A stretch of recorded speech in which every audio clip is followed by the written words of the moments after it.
ये कहानी है महेंद्रगढ़ के रास्ते में आने वाली उस शापित हवेली की, जहां जो भी गया वो कभी लौट कर नहीं आया। कहते हैं कई साल पहले एक माँ और उसकी बेटी की हत्या उसके रिश्तेदारों ने उस हवेली के लालच में कर दी थी। उस हवेली के चर्चे दूर दूर तक थे, कोई भी उस तरफ जाना नहीं चाहता था, लेकिन फिर भी कुछ लोग जानबूझकर मौत के मुंह में चले ही जाते थे। अरे भाई क्यों डरा रहे हो मुझे यार? उस शापित हवेली की कहानी सुनाकर मैं डरने वाला नहीं हूँ। ये सब कोरी बकवास है, अफवाह अफवाह, समझे? मुझे तो लगता है कि उस हवेली में कोई गलत काम होता है। मैं आज ही वहां जाऊंगा और उस रोती हुई हवेली का सच सबके सामने लाऊंगा। राजेंद्र लोगों की बातों को अनसुना कर उस हवेली की तरफ चला तो गया, लेकिन वो कभी वहां से वापस नहीं आया। अब क्या कहे भाई, कितना समझाया था मैंने राजेंद्र को, लेकिन वो बड़ा बहादुर बन रहा था। अब भरी जवानी में चला गया, अपने दो बच्चों को अनाथ कर गए। कुछ दिनों के बाद की बात है। शिवानी अपने 3 दोस्तों रागिनी, अभय और सुशांत के साथ महेंद्रगढ़ के रास्ते से ही लौट रही थी। उन लोगों को उस शापित हवेली के बारे में कुछ पता नहीं था। रात का समय था। उनकी कार तेज रफ्तार से उसी रास्ते से गुजर रही थी और वो कार के अंदर अंताक्षरी खेल रहे थे। शिवानी तेरी बारी है, गा से गाना गा। ग से 10, 9, 8, 7। यस आ गया। गुमनाम है कोई, बदनाम है कोई, किसको खबर कौन है वो, अनजान है कोई, गुमनाम है कोई। अचानक उनकी कार ची की आवाज के साथ उस हवेली के पास रुक गई। ओए अबे क्या हो गया? इतनी जोर से क्यों ब्रेक मार दी? लगता है टायर पंचर हो गया। कुछ नुकीली चीज लगता है टायर के नीचे आ गई। चलो भाई लोग, कार से निकलो बाहर, स्टेपनी लगाते हैं। वे सभी कार से बाहर उतरे और जैसे ही वो बाहर निकले सभी के सभी शॉक्ड रह गए। कार के चारों पहिए पंक्चर हो गए थे। ये तो गजब हो गया, एक साथ चारों टायर पंचर हो गए। तभी सभी की नजर कार के पहियों से लिपटे अजीब से पेड़ पर गई। उन्होंने आज तक वैसे कांटेदार पेड़ नहीं देखे थे। यार अभय, ये कैसा अजीब तरह का पेड़ है? इनकी शक्ल बिल्कुल तेरे से मिल रही है। रागिनी की इस बात पर सभी खिलखिलाकर हंस पड़े। हो गया तेरा, कर लिया मजाक। अरे इतनी रात को इस सुनसान जगह से कैसे निकलेंगे, ये सोचो भाई। मजाक तो कल भी उड़ा सकती हो मेरा। वो बातें कर ही रहे थे कि अचानक जोरों से बारिश शुरू हो गई। ये लो, अब ये बारिश कहाँ से आ गई?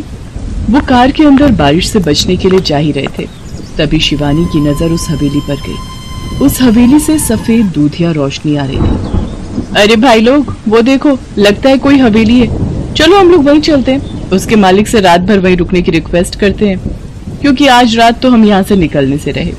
वे सभी भागते हुए हवेली के पास पहुँचे। हवेली के दरवाजे पर बहुत बड़ा मकड़ी का जाला लगा हुआ था और उस पर एक बहुत ही बड़ी मकड़ी चल रही थी। इसे देखकर तो लगता है कि इस हवेली में सालों से कोई नहीं आया। और तू कह रही थी कि यहाँ पर हम सब रात बिताएंगे। यार भले ही इसके दरवाजे पर मकड़ी का जाला लगा है, लेकिन हवेली के अंदर से ये रोशनी कहाँ से आ रही है? जरूर अंदर कोई न कोई तो है। वे लोग काफी देर तक दरवाजा पीटते रहे और अंदर किसी को आवाज देते रहे। लगभग आधे घंटे के बाद हवेली का दरवाजा खुला और एक छोटी सी बच्ची बाहर निकली। उस बच्ची की आंखें लाल और बाल खुले हुए थे। वो सभी उस लड़की को गौर से देख ही रहे थे। तभी उस लड़की ने कहा, किससे मिलना है आपको?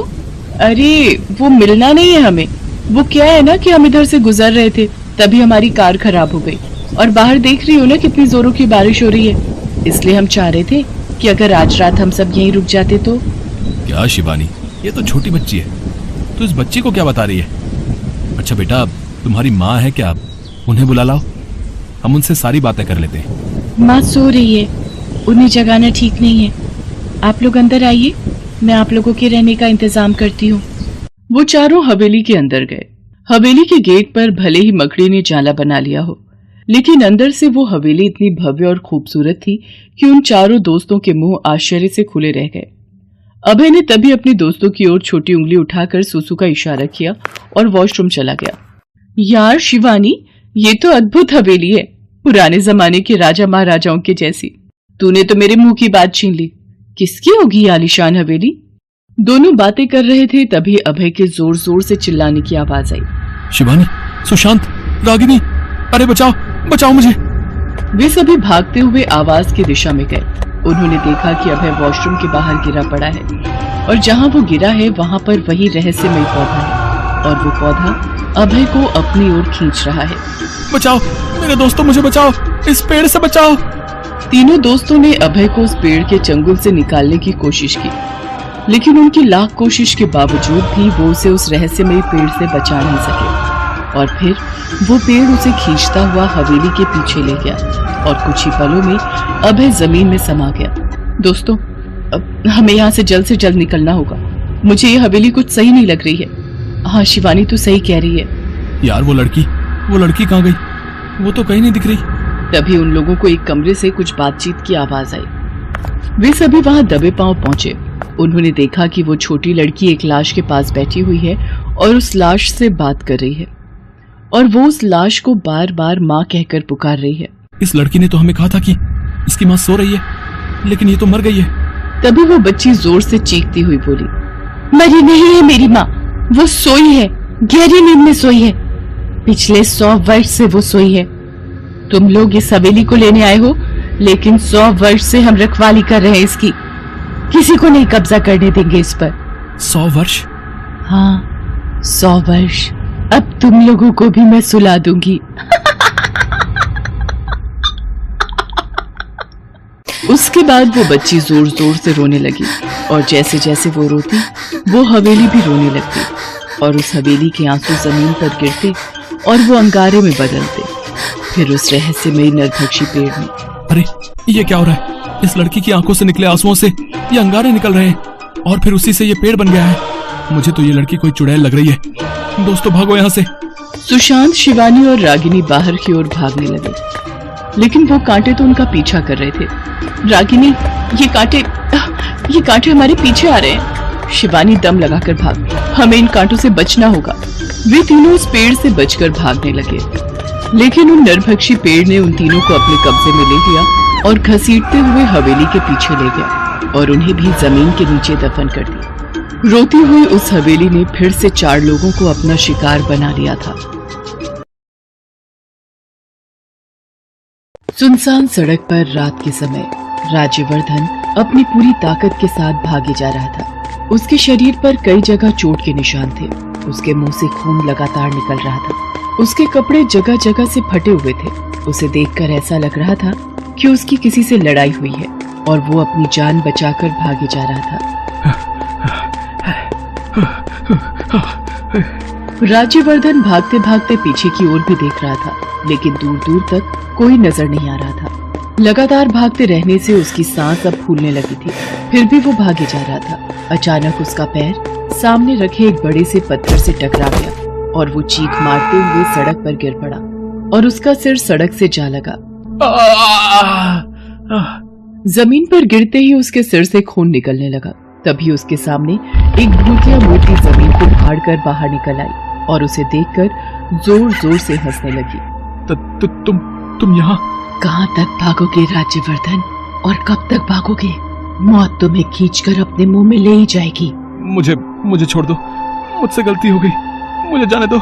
राज्यवर्धन एक बार फिर से उठकर पूरा दम लगाकर भागने लगता है, लेकिन भूतिया मूर्ति उसके पैरों को पकड़कर खींच देती है। वो एक बार फिर से मुंह के बल गिर जाता है और उसका सिर एक पत्थर से टकरा जाता है। उसके बाद वो भूतिया मूर्ति उसके सीने पर सवार हो जाती है और उसका गला दबाने लगती है।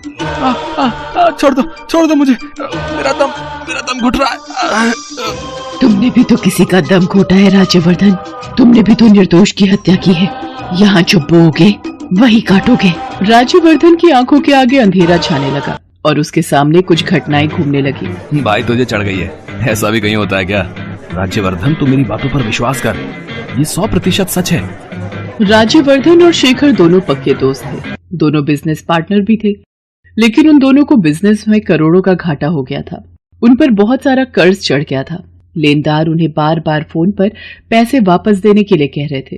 कुछ फोन पर धमकी भी दे रहे थे और कुछ तो सामने आकर भी। अभी कल की तो बात है। राज्यवर्धन जी, शेखर जी, अब आप लोग बड़े लोग हैं, इस तरह बीच बाजार आप लोगों को मारूंगा तो अच्छा नहीं लगेगा ना। अब पैसे ले लिए हैं तो उसे चुकाइए भी, क्यों दबा कर बैठे हैं हमारे सेठ के पैसे हैं? देखो, ये तुम लोग ठीक नहीं कर रहे हो। पहले भी तुम्हारे सेठ के साथ हमारा लेन देन हुआ है, करोड़ों रुपए उन्होंने दिए तो हमने वापस भी किए हैं। हम कहाँ इस बात से इनकार कर रहे हैं कि आपने दिए नहीं है, आपने दिए हैं, तभी तो आप लोगों की सांसें अभी तक चल रही हैं। और अगर आप ये चाहते हैं कि ये सांसें हमेशा चलती रहें तो इस महीने की 30 तारीख को पूरे 3 करोड़ रुपए लेकर हमारे सेठ के पास पहुंच जाइएगा, नहीं तो आपको पता ही है ना कि हम कितने शरीफ लोग हैं। राज्यवर्धन और शेखर बहुत परेशान थे और उस दिन रेस्टोरेंट में शेखर ने राज्यवर्धन को जो बात बताई उसे सुन राज्यवर्धन को पहले तो विश्वास नहीं हुआ, लेकिन जब शेखर ने कहा कि एक नहीं पूरे 100 करोड़ का खजाना है वो, तो फिर तुम इस्तेमाल क्यों नहीं करते उसका? है यार, हम लोग कितनी मुसीबत में हैं, तुम्हें पता है ना? पता है राज्यवर्धन, लेकिन मैं चाहकर भी उस खजाने से एक पैसा भी नहीं ले सकता। शेखर राज्यवर्धन से अपने पुरखों के उस खजाने की बात बता रहा था जो खजाना श्रापित था। मेरे दादाजी बताया करते थे कि आज से कई 100 साल पहले एक बार यहाँ बहुत भयानक अकाल पड़ा था। लोग अनाज के अभाव में मर रहे थे, लेकिन हम लोगों के पास बहुत सारा अनाज और सोना था, लेकिन हमने किसी की मदद नहीं की, जिससे गुस्सा होकर वन देवी ने श्राप दे दिया। तुम लोगों के पास इतना सारा धन और अनाज रहने पर भी तुमने जरूरतमंदों की मदद नहीं की। जाओ, मैं तुम्हें श्राप देती हूँ कि ये खजाना तुम्हारे भी किसी काम नहीं आएगा। आज से ये श्रापित खजाना है, इसका उपयोग तुम लोग या तुम्हारी आने वाली पीढ़ी कभी नहीं कर सकेगी। वन देवी के श्राप का असर हुआ। शेखर के पुरखे चाहकर भी उस खजाने का उपयोग नहीं कर पाया। धीरे धीरे शेखर की आने वाली पीढ़ी उस खजाने को उस श्राप के कारण भूल गई, लेकिन आज परिस्थितियों ने शेखर को उस खजाने की फिर से याद दिला दी थी। शेखर, वो श्राप तो तुम्हारे खानदान को मिला था ना, यानी उस श्राप का असर तुम पर या तुम्हारी आने वाली पीढ़ी पर ही रहेगा। हाँ, वही तो मैं बोल रहा हूँ यार तुमसे। शेखर, अगर मैं उस खजाने को हासिल करने की कोशिश करूँ तो? राज्यवर्धन की बात का शेखर ने कोई जवाब नहीं दिया, लेकिन पूरी रात वो उसके बारे में ही सोचता रहा। और अगले दिन जब वो राज्यवर्धन से मिलने पहुंचा तो यार, मैंने तो इस तरह से कभी सोचा भी नहीं था। चल, आज मैं तुझे अपने पुरखों का खजाना दिखाता हूँ, और जब तू उसे हासिल कर लेगा तो फिर उससे सारे कर्जे उतार लेंगे और फिर एक नया और बड़ा बिजनेस शुरू करेंगे। शेखर उसे शहर से 300 किलोमीटर दूर वीराने में बने एक हवेली में ले गया। उस हवेली को देखकर ऐसा लगता था कि वो सैकड़ों साल पुरानी है, और उसे देखकर ऐसा भी लगता था कि उस तरफ कई सालों से कोई गया नहीं। शेखर उसे हवेली के अंदर के तहखाने में ले गया। पूरा का पूरा तहखाना सोने चांदी से भरा हुआ था। वहाँ पर एक बहुत बड़ी मूर्ति भी थी। राज्यवर्धन ने जब उस खजाने को देखा तो उसका मुंह खुला का खुला रह गया। ओह माय गॉड, ये सब असली है शेखर? 100% असली। चलो अब जल्दी से इसे समेटो, फिर इसे गाड़ी की डिक्की में भरकर निकालते हैं यहाँ से। लेकिन उस खजाने को देखकर राज्यवर्धन की आंखों में लालच आ गया और वो मन ही मन सोचने लगा, ये सारा का सारा खजाना मेरा है, इसे पाकर मैं सारी जिंदगी ऐश कर सकता हूँ। मुझे कुछ भी करने की जरूरत नहीं होगी। मैं इसे किसी के साथ शेयर नहीं कर सकता, चाहे इसके लिए मुझे किसी भी हद तक जाना पड़े। बस लालच के उस शैतान ने बरसों पुरानी दोस्ती का खून करने का सोच लिया और राज्यवर्धन शेखर का गला घोटने लगा। ये तुम क्या कर रहे हो राज्यवर्धन? तुम मेरे दोस्त हो। दोस्त, बाप बड़ा ना भैया, सबसे बड़ा रुपया। ये कहकर वो और भी जोर से शेखर का गला दबाने लगा। राज्यवर्धन, याद रख, ये खजाना शापित है। हमारे पुरखों ने एक गलती की थी जिसका खामियाजा अब तक भुगतना पड़ रहा है। तू वो गलती मत कर। लेकिन राज्यवर्धन ने उसकी एक न सुनी और गला दबाकर उसे मार दिया। लेकिन मरने के साथ ही उसकी आत्मा उसकी मूर्ति में प्रवेश कर गई और उसे खींचकर एक तमाचा मारा। फिर मूर्ति जोर जोर से हंसने लगी। अरे ये मूर्ति कैसे हंसने लगी? राज्यवर्धन, मैं शेखर हूँ। शेखर, तूने दोस्त के साथ दगा किया है, उसके विश्वास का गला घोटा है, अब तू नहीं बचेगा। उस मूर्ति ने उस पर हमला कर दिया, उसके कपड़े फाड़ दिए। राज्यवर्धन पूरी ताकत लगाकर उस मूर्ति से पीछा छुड़ाकर सड़क पर भागने लगा। आखिरकार वो उस मूर्ति के पकड़ में आ ही गया। शेखर, मुझसे गलती हो गई, मुझे माफ कर दे। यार, मैं लालच में अंधा हो गया था, मुझे नहीं चाहिए ये खजाना, नहीं चाहिए। लेकिन मूर्ति के अंदर स्थित शेखर की आत्मा ने उसकी एक न सुनी और गला दबाकर उसकी हत्या कर दी और हंसते हुए फिर से वही बात कही। यहाँ जो तू बोएगा वही पाएगा।